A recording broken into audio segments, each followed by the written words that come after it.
Bonjour mes élèves, toujours dans le cadre de l'apprentissage à distance, j'ai l'honneur d'expliquer une nouvelle leçon de physique-chimie de 3e année collégiale. Notre leçon c'est la résistance électrique, loi d'Ohm, dont les objectifs sont réaliser à partir d'un schéma un montage expérimental simple pour vérifier la loi d'Ohm, connaître la loi d'Ohm et l'appliquer. Mais avant ça, on va faire un petit rappel concernant l'électricité que vous avez déjà vu en première année et en deuxième année. Alors, en première année, vous avez vu, ou bien vous avez parlé de quelques grandeurs physiques, comme la tension électrique, dont son symbole est U, l'unité internationale c'est volt, V, et l'instrument de mesure c'est voltmètre. Vous avez vu aussi l'intensité du courant électrique, I comme symbole, A nommé ampère comme unité internationale et l'ampère-mètre comme instrument de mesure. Et vous avez vu aussi la résistance électrique. Le symbole c'est R, l'unité c'est ohm et l'instrument de mesure c'est ohm-mètre. Voilà. Dans ce rappel, on va baser sur la résistance électrique parce que elle est très liée à notre nouvelle leçon. Alors, on a dit que la résistance électrique est la grandeur physique qui caractérise des petits composantes électriques nommés des conducteurs ohmiques ou résistors, comme celui-là. Et voilà d'autres types. On constate, ou bien vous avez remarqué que chaque conducteur ohmique porte des anneaux colorés. On va voir, ou bien vous avez déjà vu le rôle de ces anneaux colorés. On schématise le conducteur ohmique par le symbole, un rectangle porte la lettre R. Alors la question, comment peut-on déterminer la valeur de la résistance d'un résisteur ou bien d'un conducteur ohmique? Vous avez déjà vu ça, mais on va faire un petit rappel. Alors on a deux méthodes. La première méthode se base sur le code du couleur. Alors voilà le tableau. Le tableau indique les chiffres liés, ou bien le chiffre lié à chaque couleur, les couleurs des anneaux des conducteurs ohmiques.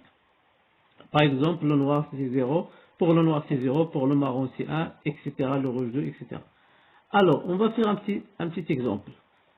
On considère le conducteur ohmique suivant. Voilà. Alors, premièrement, pour déterminer la valeur de la résistance d'un conducteur ohmique à partir du code du couleur, il faut placer le conducteur ohmique de telle façon que les anneaux, les trois anneaux proches, il doit être à gauche. Et le quatrième anneau, qui est un peu loin, il doit être à droite.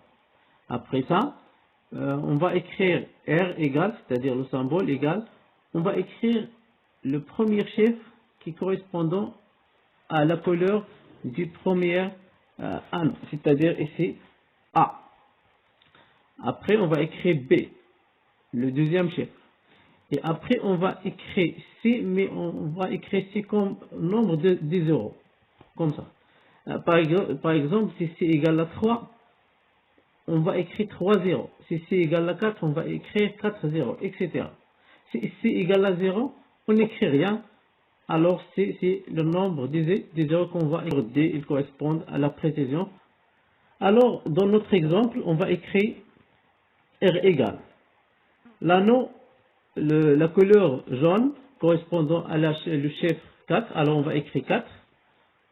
Pour B, on a ici violet, c'est-à-dire 7, on va écrire 7.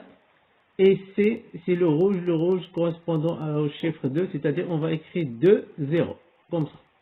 Et enfin, on ajoute l'unité, ou bien le symbole d'unité, c'est ohm. Alors, R égale à 4000 400 ohms. Voilà. Deuxième méthode, c'est l'utilisation de l'ohmmètre, c'est-à-dire on base sur la mesure. On va baser sur cette simulation. Voilà. Alors, premièrement, on va brancher les fils, comme ça. On va porter notre résistance. Avant de faire la mesure, regardez que ce conducteur porte quelques couleurs. Voilà marron. Alors marron c'est 1. Après le vert c'est 5, c'est-à-dire 5 après 1, c'est-à-dire 15. Et ici on a le noir. Le noir c'est 0, c'est-à-dire on n'écrit rien. Alors la valeur de ce conducteur c'est 15 ohms. Maintenant on va passer à mesure cette résistance. Alors on va allumer le multimètre ou bien l'ohmmètre. On va poser sur la partie correspondante à la mesure de la résistance, c'est-à-dire ici. Regardez, pour une calibre de 20 mégas, l'écran affiche 0, c'est-à-dire que la valeur de cette résistance est très faible par rapport à ce rapport. Alors on va pas à ce calibre, on va passer à le deuxième calibre, 2 mégas, la valeur est très petite, 200 kilo ohms, la même chose. Regardez ici, pour 20 kg, nous donne 0,02 kg. On va passer à la dernière calibre. Alors, on trouve 0 en ohms, on trouve, c'est-à-dire on va multiplier par 1000, on trouve 15 ohms. C'est la même valeur qu'on a trouvée avec les couleurs, ou bien avec du coup des couleurs. Très bien. Alors, on a trouvé la même valeur. Maintenant, la question qui se pose, c'est quel est le rôle d'un conducteur ohmique? Alors, pour répondre à cette question, on va baser sur une autre simulation. Voilà une lampe Braille qui est liée à un générateur ou bien une pile. Voilà. Ici, on a une résistance ou bien un conducteur ohmique qui possède plusieurs valeurs. C'est-à-dire, si on glisse cette partie, la valeur de la résistance augmente. Alors ici, R égale à 0 ohm. On va glisser. Regardez. Pour 12 ohms, regardez que l'éclairage de la lampe diminue. On va commencer. Regardez bien que la valeur de la résistance augmente et l'éclairage de la lampe diminue. Alors, voilà ici, la lampe éteinte. Alors, on constate que le rôle de la résistance c'est de diminuer la densité électrique dans un circuit électrique. Alors, on peut dire un conducteur ohmique est un dipôle électrique qui s'oppose au passage du courant électrique. Ça veut dire qu'il diminue la densité du courant électrique. Pourquoi? Pour protéger les appareils électriques. Très bien. Alors, notre leçon aujourd'hui, c'est la résistance électrique, loi d'Ohm. On a fait un petit rappel. On a parlé de la résistance électrique. On a dit est une grandeur physique notée R. Son unité internationale est l'ohm. Elle caractérise le conducteur ohmique, résisteur, de symbole, voilà, comme ça.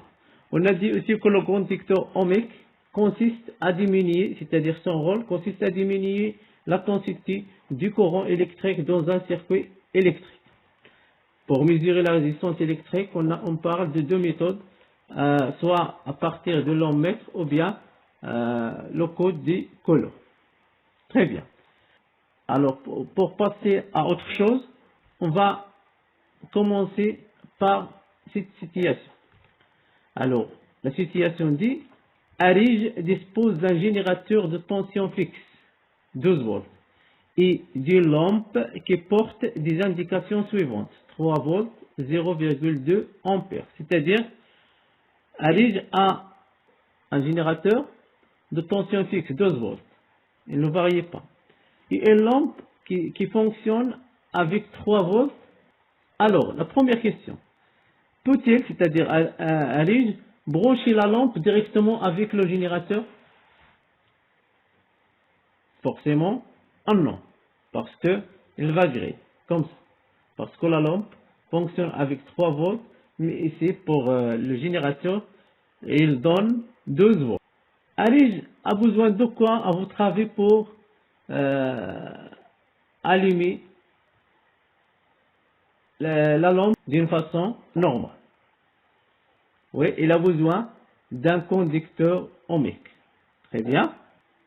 Pourquoi? Parce qu'on a déjà vu, on a déjà dit que les conducteurs ohmiques aident ou bien protègent des appareils électriques. Parce qu'ils arrivent à diminuer ou bien ils aident à diminuer l'intensité électrique.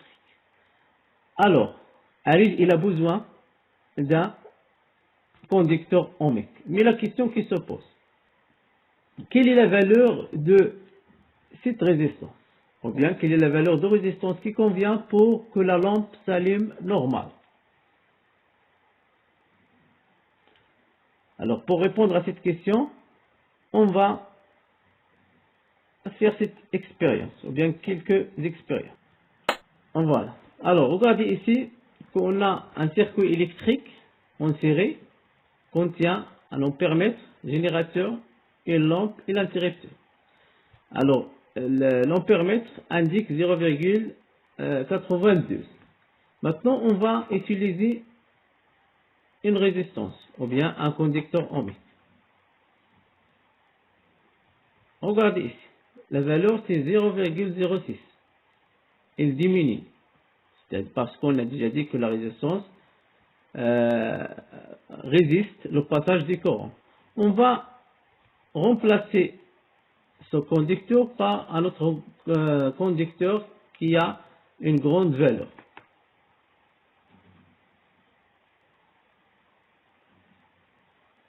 Voilà, regardez, la valeur c'est 0,02.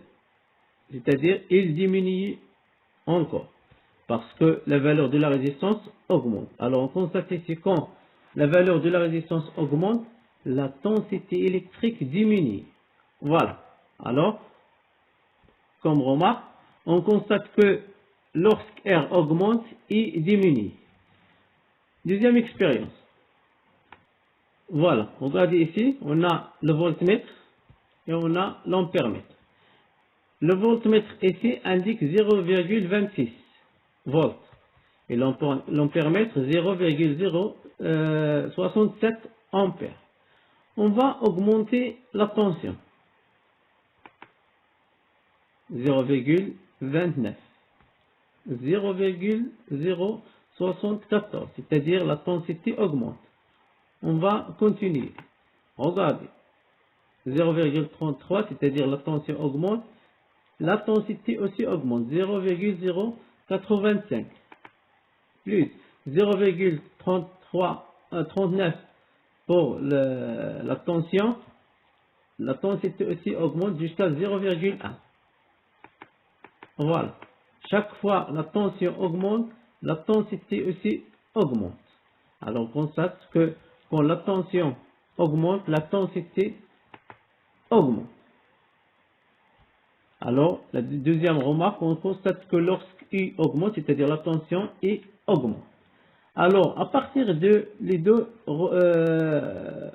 observations, lorsque R augmente et diminue, lorsque U augmente, lorsque U augmente, I augmente. Alors, on peut conclure ici qu'il peut y avoir une relation entre les trois grandeurs physiques, c'est-à-dire entre U, I et R.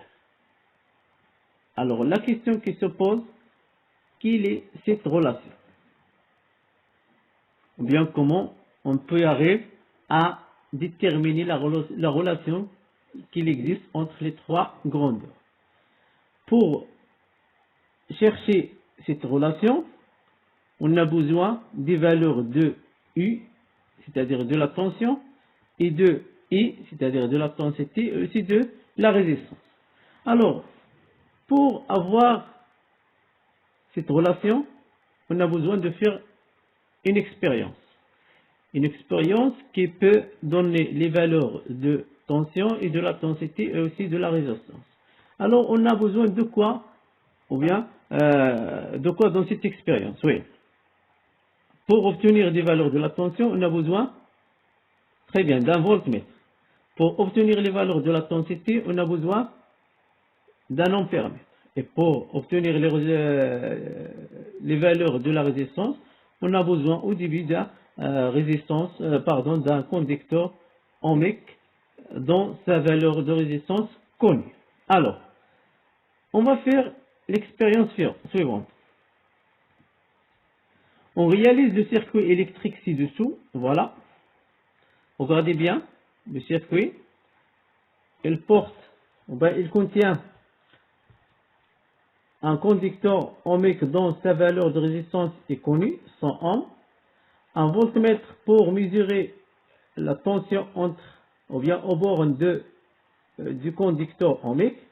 On a ici un ampèremètre branché en série pour mesurer la densité électrique qui traverse le conducteur ohmique. Un générateur variable, ou bien qui donne des valeurs différentes. Voilà, la flèche indique que ce générateur est réglable, c'est-à-dire il peut donner plusieurs valeurs. Alors, on varie la tension du générateur réglable en mesurant à chaque fois la tension, elle est du voltmètre, au bord du conducteur ohmique et la densité du courant à l'aide de l'ampèremètre du courant qui le traverse, c'est-à-dire qui traverse le conducteur ohmique. Et à chaque fois on varie la tension, il faut noter les résultats dans un tableau. Voilà le tableau. Le tableau contient la tension I en volts et la densité du courant I en ampères. Alors on va baser sur cette simulation comme expérience. Voilà. On va allumer le générateur. Très bien.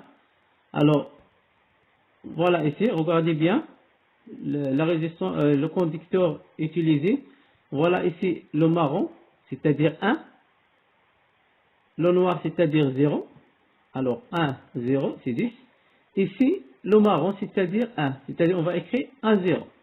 C'est-à-dire 1, 0, 0, c'est-à-dire 100 ohms. On va varier la valeur de la tension de générateur. On va prendre par exemple 0,5.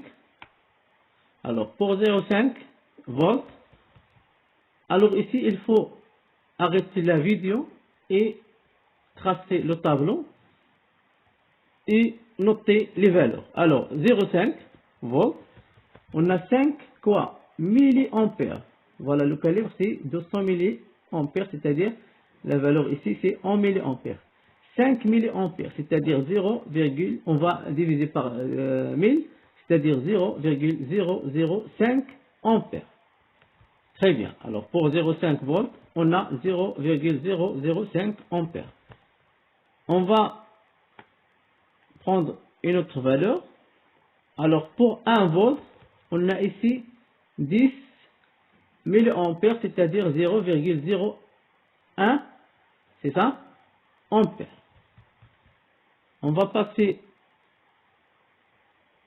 à 0, ou bien 2, pardon, on va passer à 2, voilà. Alors pour 2 volts, on obtient 20 milliampères, c'est-à-dire 0,02 ampères. Et enfin, on prend 2,5, voilà, on trouve 25 milliampères, c'est-à-dire 0,025 ampères. Alors, on va noter notre valeur dans le tableau. Alors, pour 0,5 volts, on a 0,005 ampères. Pour 1 volt, on trouve 0,01 ampères. Pour 2, on trouve 0,02. Pour 2,5, on trouve 0,025 ampères. Alors maintenant, on va essayer de transmettre ces résultats obtenus en un graphe en représentant les variations de U en fonction de E. Voilà notre graphe. C'est-à-dire on va représenter les variations de tension en fonction de la densité. Alors dans l'axe des axes, on dessine ou bien on note les valeurs de la densité, et dans l'autre axe, voilà les valeurs de la tension. Alors, on va importer notre tableau. Voilà le tableau. Alors, on va terminer les points ici. Voilà les coordonnées.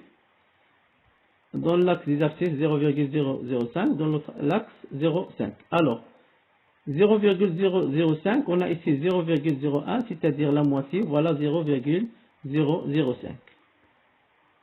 Et ici 0,5, voilà 0,5, c'est-à-dire ici. Voilà le premier point. Voilà. Deuxième point, 0,01 et 1, c'est-à-dire ici et ici, c'est-à-dire ici. Voilà. Troisième point, 0,02 et 2, c'est-à-dire ici. Voilà. Et le dernier point, 0,025 et 2,5, c'est-à-dire ici. Voilà. Voilà. Alors, on constate bien ici que les points sont alignés. Alors, on peut tracer une ligne. Voilà. Vous regardez que tous les points appartiennent à la droite. Alors, on peut dire ici, comme observation, on observe que la courbe est une droite qui passe par l'origine. Donc, la fonction qui représente la variation de U, c'est-à-dire de tension en fonction de la densité, est une fonction linéaire. Vous avez déjà vu en mathématiques les fonctions linéaires qui s'écrivent comme ça. En mathématiques, on écrit f de x égale à x, et c'est pour nous f de x c'est U, et x c'est I, dans l'axe des abscisses. Alors, on peut écrire U égale à A fois I. Donc, A ici, c'est le coefficient directeur. En arabe, on dit al-mu'amil al-muwajjih. Alors, comment on peut déterminer ce coefficient? Alors, en mathématiques, le coefficient A égale à f de x sur x. C'est ça? Pour nous, ici, f de x, c'est U. Et x, c'est I. C'est-à-dire, on peut écrire A égale à U sur I. Mais comment on peut déterminer la valeur de U et de I? Alors, tout simplement, on va déterminer un point sur la courbe. Voilà. Voilà le point. Après, on va faire la projection orthogonale sur les deux axes, comme ça. Et on va déterminer la valeur de tension, c'est 3. Et la valeur de la densité, c'est 0,03 ampères. C'est-à-dire, on peut écrire ici, voilà, on voit les coordonnées du point. Alors, on va écrire A égale à 3 sur 0,03. Alors, c'est-à-dire, on va trouver 100. 100, ici, volts par ampère. Est-ce que vous avez d'autres observations concernant la valeur obtenue? 100. Oui, la résistance utilisée a une valeur égale à 100. Alors, on observe aussi que R égale à 100 et A égale à 100, c'est-à-dire, on peut dire que R égale à A. Voilà. Alors, d'après l'expression de la fonction linéaire qu'on a déjà écrit, U égale à A fois E, alors on peut remplacer A par R, et on obtient U égale à R fois E. Et voilà la relation entre U et R et E. C'est ça la loi d'Ohm. L'énoncé de la loi d'Ohm dit: la tension U au bord d'un conducteur ohmique est égale au produit de sa résistance R par l'intensité I du courant qui le traverse. C'est-à-dire qu'il traverse le conducteur ohmique. Alors on écrit U égale à R fois I, dont U en volts, R en ohms, I en ampères. Très bien. On a déjà dit U, c'est la tension aux bornes du conducteur ohmique. R, c'est la résistance du conducteur ohmique. Et I, c'est l'intensité du courant qui traverse le conducteur ohmique. Alors, tous les trois grandeurs correspondant à le conducteur ohmique. Il nous reste une petite remarque. La droite qui passe par l'origine du repère et qui représente la variation de U en fonction de I s'appelle la caractéristique du conducteur ohmique. En arabe on dit مميزة الموصل الأومي. إذا هنا كل مستقيم يمر من أصل المعلم وهو يمثل تغيرات التوتر بدلالة شدة التيار، فذلك المستقيم يسمى بمميزة الموصل الأومي. La caractéristique du conducteur ohmique. Voilà. Alors on arrive à déterminer la relation. Alors maintenant on va répondre à notre question. C'est la troisième question de la situation. Quelle est la valeur de résistance qui convient pour que la lampe s'allume normale? Alors on va essayer de schématiser ce circuit. On va représenter le circuit ici par un schéma. Voilà. On revient. On a dans le schéma, dans le circuit, on a le générateur, l'interrupteur, le conducteur ohmique et la lampe. Voilà. Alors, générateur 12 volts, la lampe et la résistance. Ou bien, on dit le conducteur ohmique. Alors maintenant, notre question c'est de déterminer la résistance. Et maintenant, on a une relation. On peut l'appliquer. Alors, on a U égale à R fois I. On cherche R, c'est-à-dire R égale à U sur I. Mais ici, pour faire l'application numérique, U égale à... Est-ce que U égale à 12 volts ou bien 3 volts? D'après la loi de Ohm, il dit que la tension aux bornes du conducteur ohmique.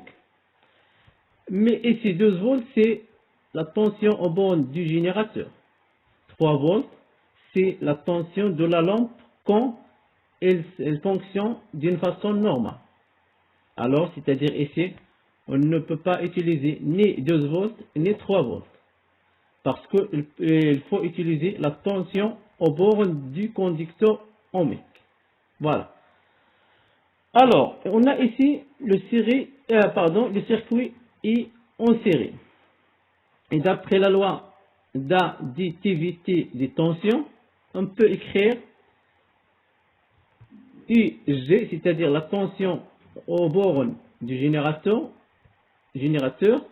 égale à la tension aux bornes de la lampe plus la tension qu'on cherche, c'est-à-dire la tension aux bornes du conducteur ohmique.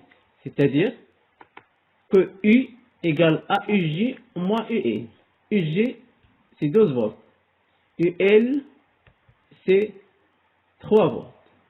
Alors, c'est-à-dire U égale à 12 moins 3, c'est-à-dire égal à 9 volts. Alors, voilà notre U égale à 9 volts. Il nous reste I. D'après la loi de Ohm, il dit que la tension aux bornes du résisteur ou bien conducteur ohmique égale à sa résistance fois la densité du courant qui le traverse, qui traverse le conducteur ohmique.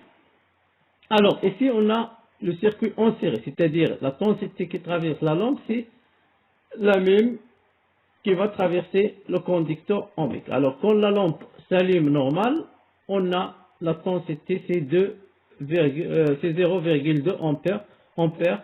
Alors ici I égale à 0,2. Alors on va faire maintenant application numérique. on trouve 9 divisé par 0,2, c'est-à-dire 45 ohms. Alors, Arij a besoin d'un conducteur ohmique où sa résistance égale à 45 ohms pour allumer la lampe. Alors, merci pour votre attention et à la prochaine fois, Inch'Allah.